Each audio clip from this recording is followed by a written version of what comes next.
Queria trazer um assunto para cá que aparece com uma certa frequência na clínica. Não sei se é comum assim, na vida social de modo geral, e na clínica isso, obviamente, né, ela reverbera, que é a junção de duas palavrinhas, muito na boca do povo agora, né, que é dependência emocional.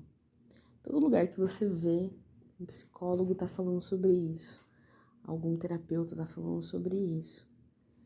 Eu tenho. Bom, quem acompanha meu trabalho sabe que eu tenho muitas ressalvas para falar dessas grandes palavras que estão aí, tipo narcisista, dependência emocional, relacionamento abusivo, e outras tantas, né? E outras tantas que estão aí, ansiedade, né?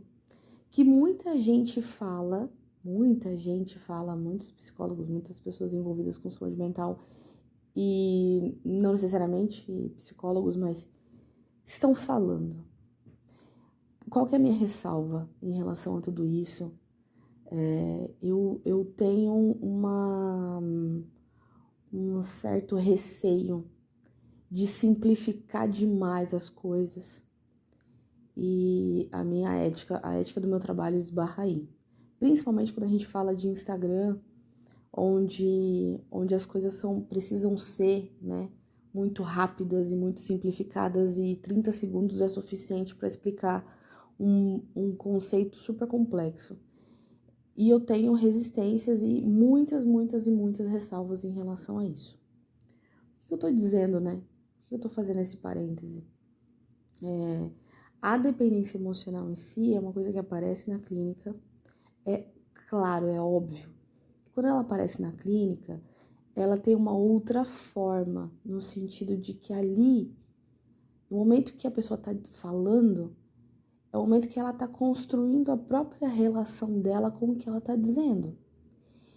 E o fato dessas palavrinhas, assim, narcisista, dependência emocional e tal, estarem tão na boca do povo, complica um pouco mais o trabalho, no sentido de que às vezes a pessoa usa uma palavra como essa para tentar dizer tudo. Relacionamento abusivo também entra aí, relacionamento tóxico e tal.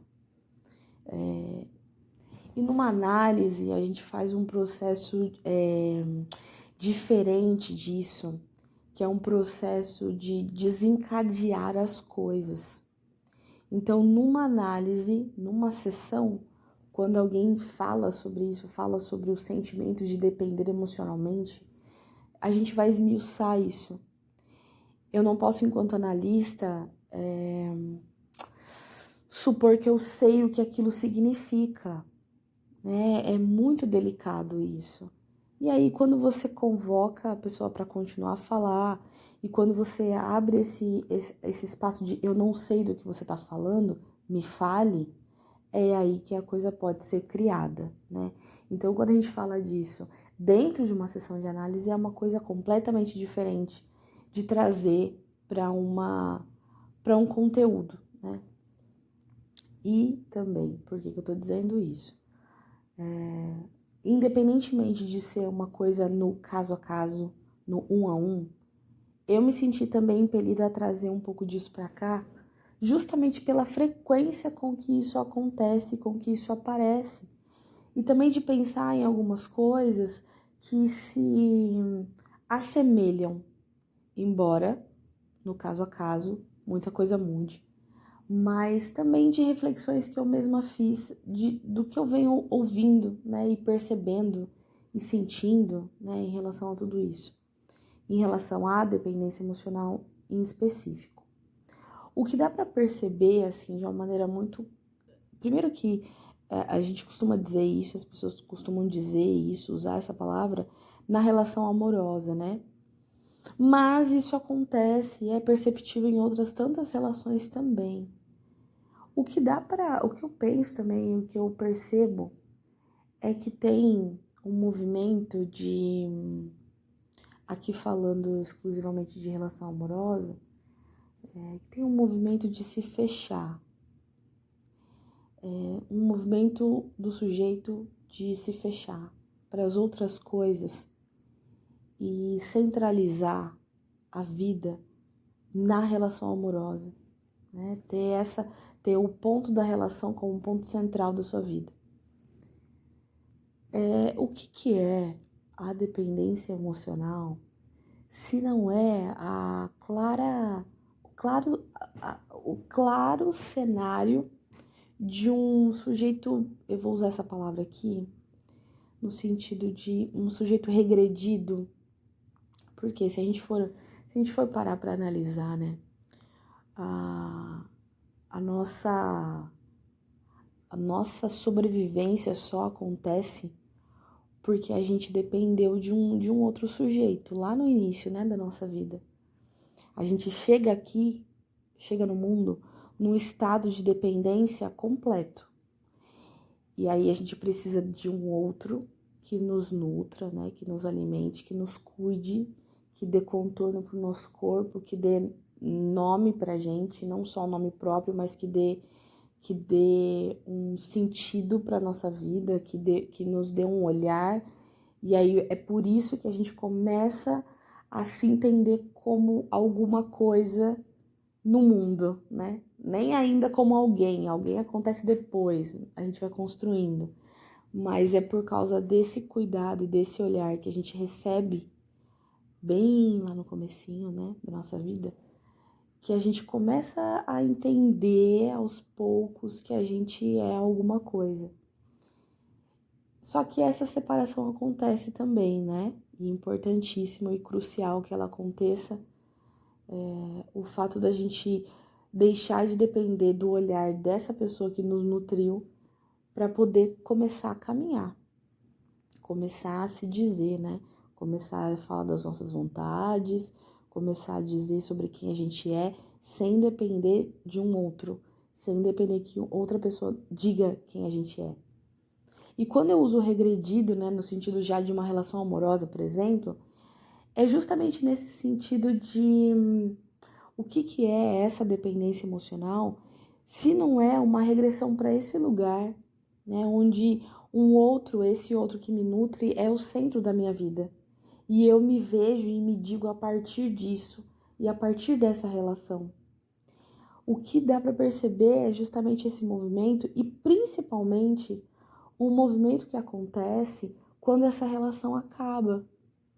Que aí justamente por aquela relação ser o centro da minha vida, tudo que era meu e tudo que era eu estava ali.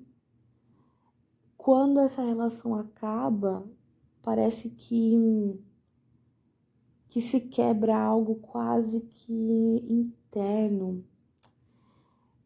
Parece que se quebra algo de muito mais... Parece que não se quebra só a relação, mas uma parte do sujeito também. Entende onde eu quero chegar? No sentido de você... É mais do que... Não é o perder o chão, mas é uma ferida. Uma ferida no próprio... Tô tentando pensar numa outra coisa que não seja tão teórica assim, mas é uma ferida no próprio eu. Entende? Se abre uma ferida no próprio eu, no sentido de o que eu sou agora? Quem eu sou agora? É claro que isso também faz parte de um processo de luto, né? E quando a gente fala de um fim de uma relação, a gente também tá falando disso. Mas quando o centro da minha vida é aquela relação, como o processo de se reconstruir quando essa relação acaba é ainda mais delicado do que já seria num processo de luto, entre aspas, normal. Um pouco mais complexo até do que isso, né? E porque isso também vai implicar em como eu vou me reconstruir depois dessa relação, né? Quantas coisas eu perdi, quem sou eu, o que eu gosto de fazer, o que eu não gosto de fazer, o que eu aceito, o que eu não aceito, o que é saudável para mim, o que não é saudável para mim. Então, grande parte disso que a gente entende como uma subjetividade se perde, parece. Então, eu preciso dessa relação e às vezes não é nem uma questão com aquele outro sujeito com o qual eu me relaciono, mas com uma relação amorosa de modo geral. O olhar do outro, né? O que é uma relação amorosa? Esse também não é o desejo do outro por mim e o olhar do outro em mim.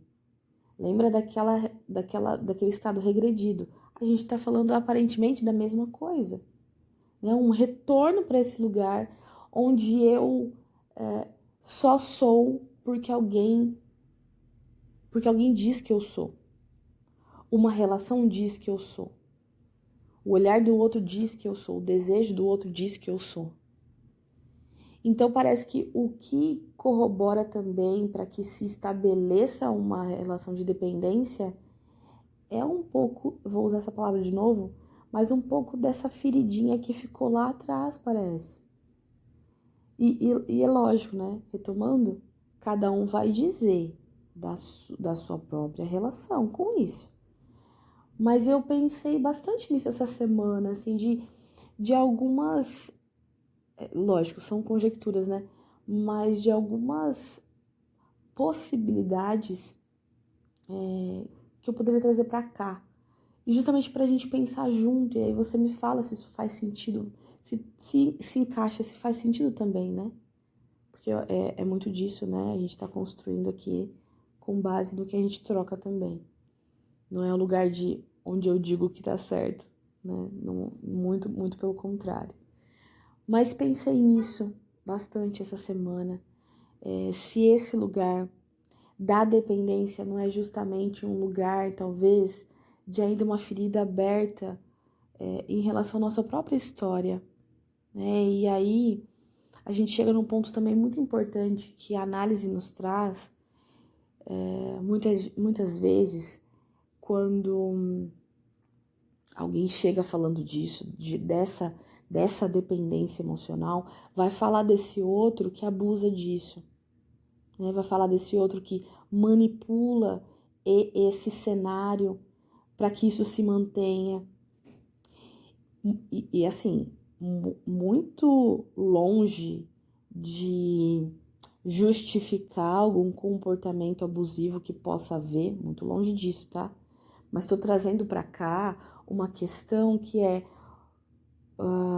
existe um jogo, né, sendo jogado a dois quando isso acontece. E por que eu falei da questão do que a análise nos traz? Justamente esse ver por um outro ângulo, não só o ângulo talvez desse outro que manipule e que use dessa dependência para que essa relação se mantenha, mas também de quem sente que depende. Entende que existe uma dança, um jogo a dois acontecendo, onde há as duas partes. Há um circuito se retroalimentando ali. E quando eu falo dessa ferida lá atrás, na nossa história, é justamente para que a gente possa pensar que o sujeito que sente essa dependência, talvez existam outras questões bem profundas e bem complexas na própria história que abre caminho para que haja essa dependência. E que me arrisco a dizer que talvez fique escancarado numa relação amorosa, mas que se a gente talvez parar para pensar e analisar outros pontos, talvez exista em outros âmbitos também, em outros aspectos da vida desse sujeito também. Então eu acho que um movimento importante é justamente esse, né? Essa provocação que eu deixo. Olhar de um outro ângulo e pensar nas nossas próprias feridas que corroboram para que uma relação de dependência se estabeleça. E também pensar no fechamento que acontece, sabe? Esse fechamento que acontece do tipo, essa relação é o centro da minha vida e não existe nada para além. Não existe... Meio radical falar isso, né? Não existe nada além. Mas eu digo assim, para onde está indo o meu desejo? Para onde aonde eu estou me investindo, e aí, galera, investindo assim, investindo tempo, investindo de si. Aonde eu estou me investindo para além dessa relação? Acho que são duas provocações para deixar para vocês.